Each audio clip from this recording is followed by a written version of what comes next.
Hello, everyone. My name is Denis King, and I'm the CEO of Solace, and I'm here with another edition of our Fireside Chat during our EDA Summit. And I'm super excited to have with me Richard Jardim, who is the EVP and CIO of CIBC. Welcome, Richard. How's it going? Great to see you again virtually, and thanks for inviting me here. Excited. Yeah, I know it's been a while since we've been able to get together, but I'm super excited to be here virtually, and thanks for all the support that you and CIBC have shown Solace over the years. Really appreciate it. So let's jump right in here. Just tell us a little bit about yourself, Richard. Maybe a bit about your background and how you got to the role you're at today at CIBC.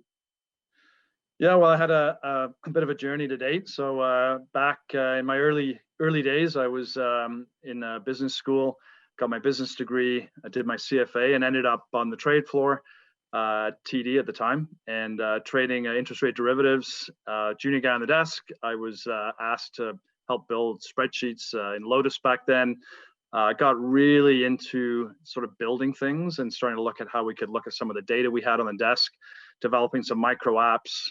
And then after a couple of years, I guess they figured I was pretty good at that, and they actually had me represent the front office and the desk on a big implementation we did for a global derivatives platform. You know, I got to travel, I got to help sort of design things. I got to influence the app that we were partnering in with. It was actually Summit at the time, which is now owned by Mises. And then I never went back to trading. I actually ended up going to product development and actually helping to work with the business and with the front office on building better risk and trading applications. And then helped to build out a lot of our electronic trading platforms at TD on the FX space. And then, risk management as well. I had a stint there, actually managing part of the market risk team at TD. And then eventually was a CIO at TD Securities for a bit, and then moved over to CIBC. And to be honest, the attraction for me at CIBC was the fact that the cap markets business was looking to really flip everything on its head after some of the big ugly bumps that CIBC went through. And so they wanted someone to come in and help completely revamp and look at technology from the ground up. And funnily enough, back then, which is almost 10 years ago, Solace was one of my early exposures as far as, hey, you got to meet these guys. And, everyone was with TIPCO back then. And, we made which was a very good decision, but we actually had partnered with Solace early on your hardware appliance on kind of a ultra low latency messaging framework for equities trading. And we remain leaders on the street today in that equity trading business. And we can actually attribute some of those decisions to what we did back then from an architecture point of view. So, and since then, I moved around and oversaw the wealth technology, commercial banking and payments technology, all the different business lines, and then now ultimately as CIO. But honestly, my main passion is around leading people, but also how you actually give real business value by leveraging technology. And to me, without that lens, you're just doing tech for the sake of tech. So that's sort of my big focus and sort of my mandate to my teams. Yeah, so that's a great background. And there's lots of drop-off points there to get into event-driven architecture and streams of data and how capital markets has evolved. But before we do that, I just want to give the audience a bit of more background on you as a person, just so they, we've been doing these quick lightning rounds. So I'll just ask you real quick, a couple of seconds per question, so people get a bit more background. So Richard, what's your favorite book? So I actually just read a book, which is now my favorite. It's about Sammy Davis Jr. So I'm a big autobiography person. And people that have amazing, interesting lives and have gone through huge challenge, I find fascinating. And that book was just, to be honest, I read it cover to cover in a few days. And amazing person, amazing story. So actually, I'd say that's my favorite book at this point. Awesome. Favorite movie? Goodfellas, no doubt. Yeah. That's a good one. Favorite band? Huge Scorsese fan. Metallica, massive Metallica fan. I'm a bit of a closet metalhead. Best concert I ever saw was at the AC Center many years ago when Metallica sort of came back and did their tour and blew me away. So that's my music I listen to when I bike and when I run a lot. Metallica all the way. Yeah, we must be in the same age group because very similar. What about food? Italian is my default. Can't go wrong.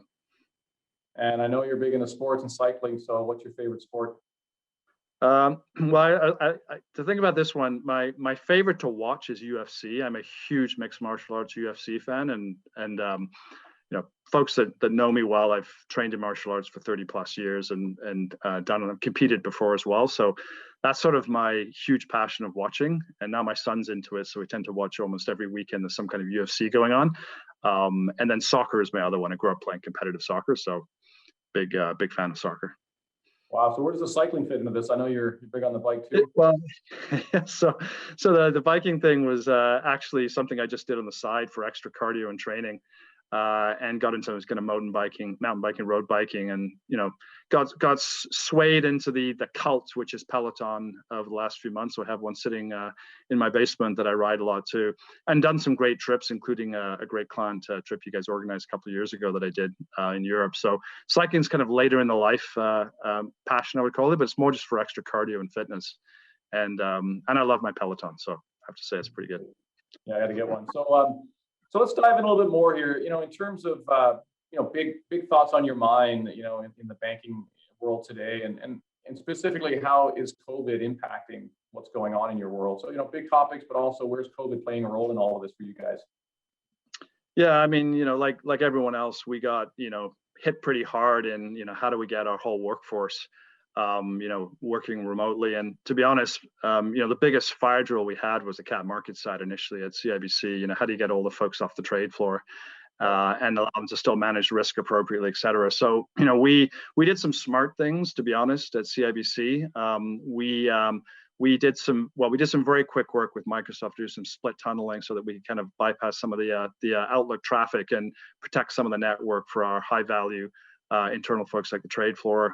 We quickly rolled out a Aruba wrap, which we're already looking at to give some better connectivity for our power users on the trade floor. So that was probably our biggest first fire drill, and we actually dealt with that really well. And we, like most shops, we had pretty much 95% of our folks off the trade floor and working from home effectively. Literally within 3 to 4 weeks, and they stumbled by during that period working from the trade floor. So that was really good work. For the rest of the workforce, honestly, like in tech, we were lucky because, like many firms, we had done quite a lot of remote working already, including working agile with different third-party partners and across different regions. So we were almost set up for that reasonably well already. But what I would say is getting the whole bank on, and the network stress that we had as far as capacity was a bit of an issue. But again, the split tunneling work we did, and also we had some very quick thinking around how do we actually rotate different groups to come on at different times to do their work. I mean, people weren't too happy about that, but people sort of fell in line, and we sort of managed in the short term through that method. And then we quickly, started to get the bandwidth of the network to where we needed to be. So that was sort of the, number one, sort of the fire drill. The second piece was, I think the work flexibility for us and also the focus on digital we had. We actually probably increased productivity through last summer into the fall with respect to having, pods working probably more hours, easier, as everyone has experienced, less time commuting, less time, not doing much except talking or rifling around. People were just working heads down. So that probably improved things. I think the challenge we have now out of COVID is, what does it look like when we actually go back? Do we create a two-tiered system of people that come back in the office and people that won't be in the office? And so we're thinking about how does that look and how does that work? And how do we get the culture and the brand of CIBC out there for new folks that haven't met any of us? So we're doing some creative things now around creating kind of a sense of purpose and culture, a lot of virtual events, a lot of mentoring. We're ramping up amongst people that join us new, virtual town halls. Teams has been fantastic. We're a big Microsoft shop. So, all those things have really helped to create a sort of a virtual digital culture. But it is tough. And we worry about the fight for talent. I think for us, we're trying to get to that, work from anywhere, but it has some challenges too. So it's been a good journey though. Surprisingly, I think we've done really well. And people quite like the flexibility. They just don't like COVID. Right? So. Well, yeah, I think we can relate. I mean, that first wave of getting work from home has gone very well, but now it's about connectivity with people, morale, and you have a group of people that want to stay this way, and you have a group of people who might want to come back to the office and get back to those water cooler chats. So it's going to be interesting. We're looking at hybrid models as well, and if you look at a lot of the statistics, I think a lot of the mainstream enterprise is looking at very similar there isn't a one size fits all. It'll be interesting to see how the industry transforms going back outside of COVID. So very interesting. Yeah, exactly. And I think for us, what we're trying to really focus on the most is the innovation aspect. So I think the innovation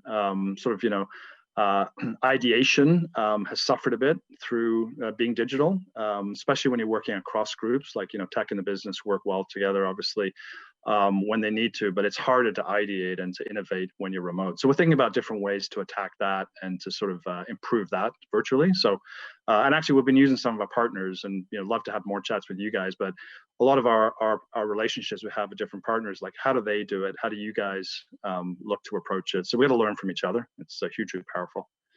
Yeah, awesome. So, okay, so let's dive a little bit more into the technology, Richard. I find it kind of funny that we're here at this conference called EDA Summit because, event-driven architecture, this idea of moving streams of data around, really has been around for probably 15 to 20 years during the whole electronification of cap markets and the trading floor and, algorithmic trading. And, that's been driving the need for real-time information for a very, very long time. And we're kind of watching that now move outside of cap markets and becoming more mainstream. But here we are talking about EDA when it's been around for so long, and the banks, in particular, capital markets, are this is not new for them.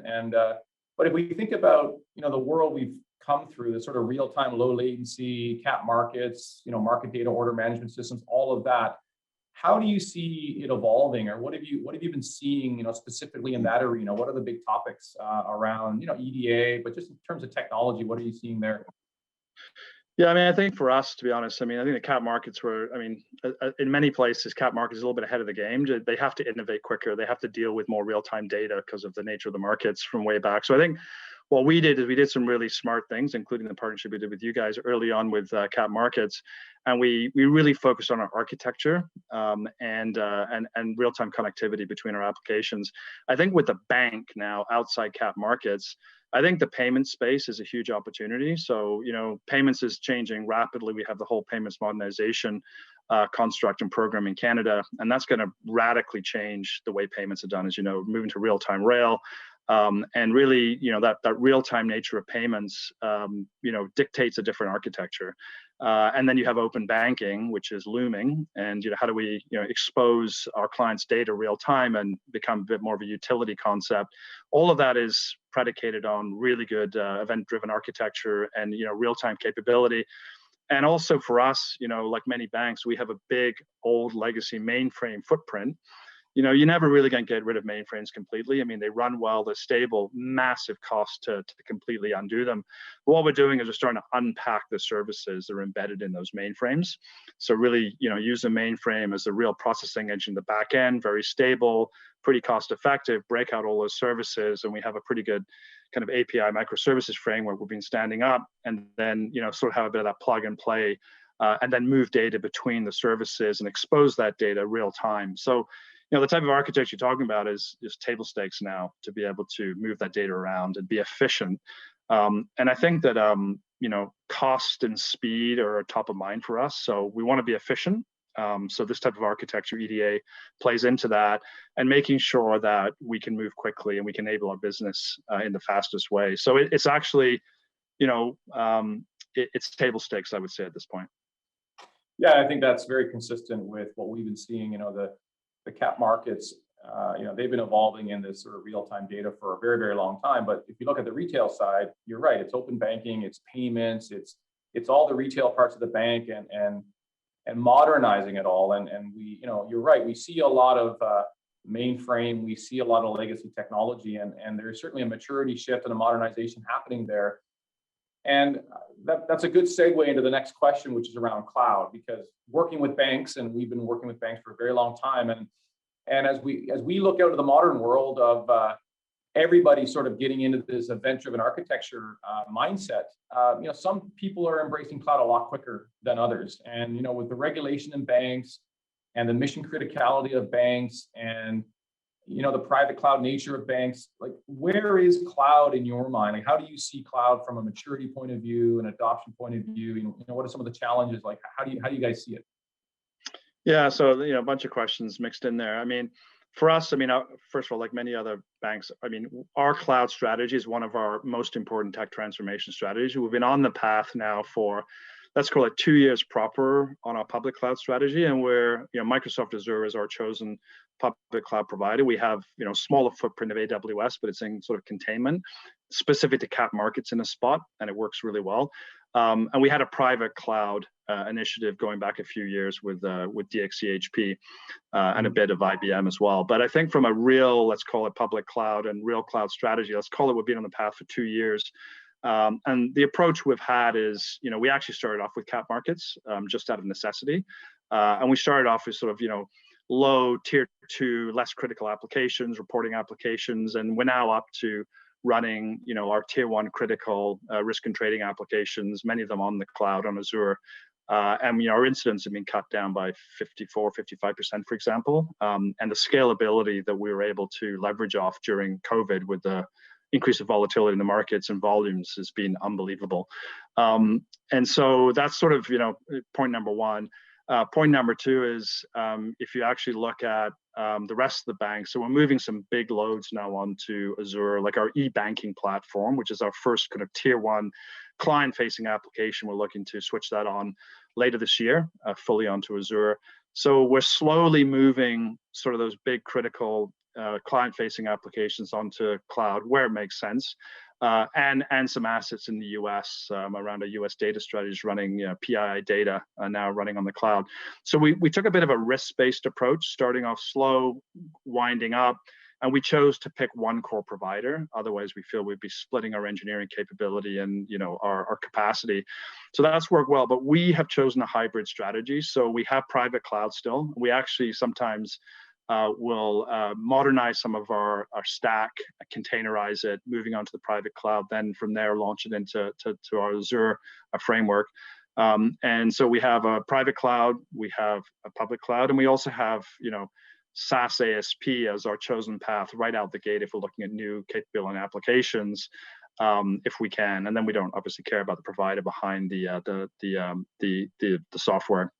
So that's sort of our approach right now. The other thing we've done is that we've actually taken our whole footprint of applications. We have about 1,100 applications at CIBC proper across all the businesses.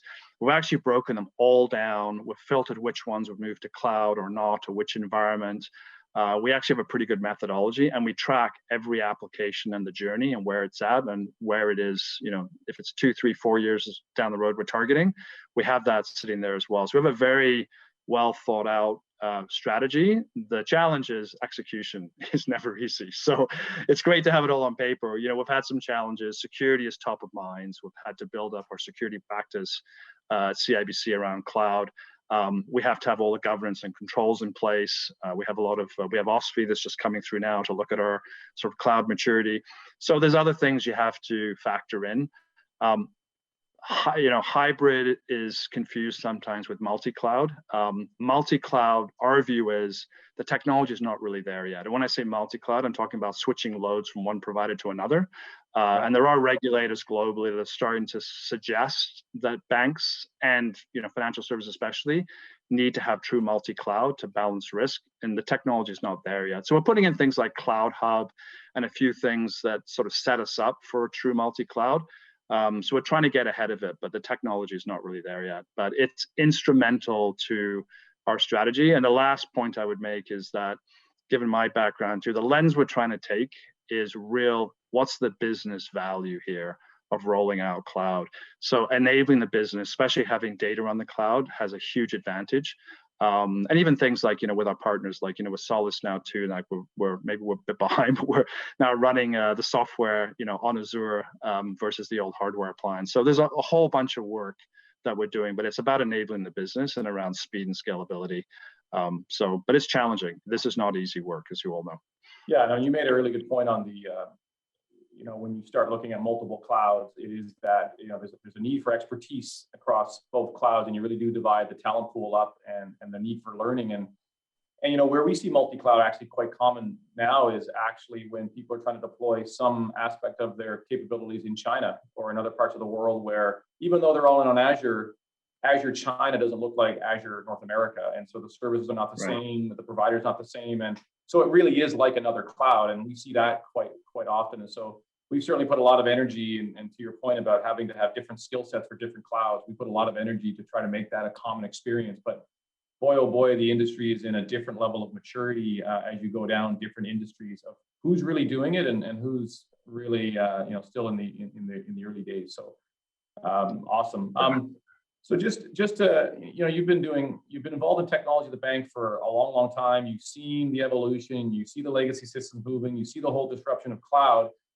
What other advice would you give senior leaders who are, I think everyone's on some form of a journey in these areas, but what are some of your learnings? What sort of advice would you give other senior leaders that are embarking on similar challenges and similar path toward event-driven architecture or real-time data? Yeah, I think you have to have a well thought out strategy. I mean, things are changing rapidly. It is true in the market, let's call it.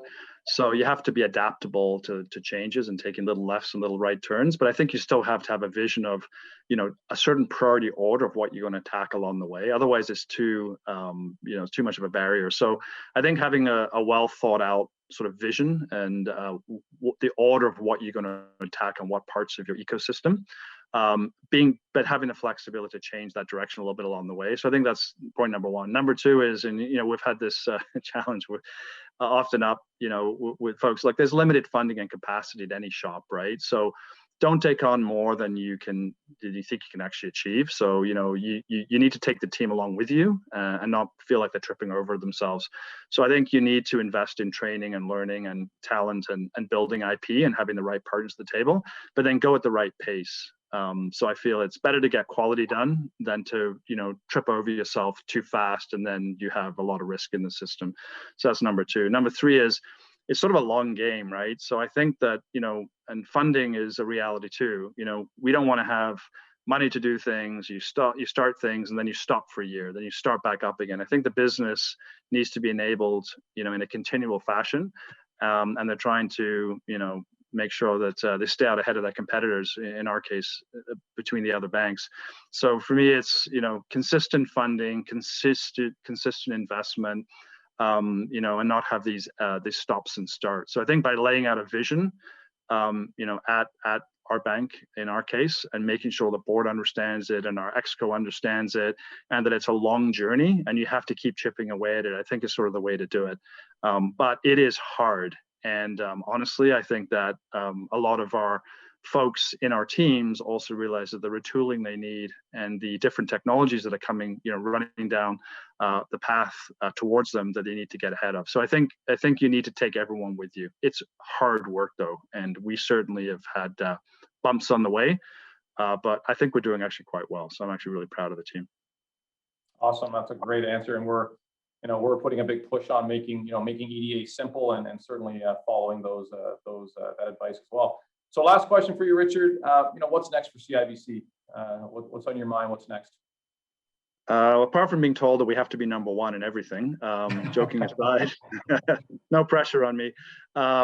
Honestly, I think for CIBC, in financial services, we're worried around disruption, right? So there's a lot more players that are competing with us.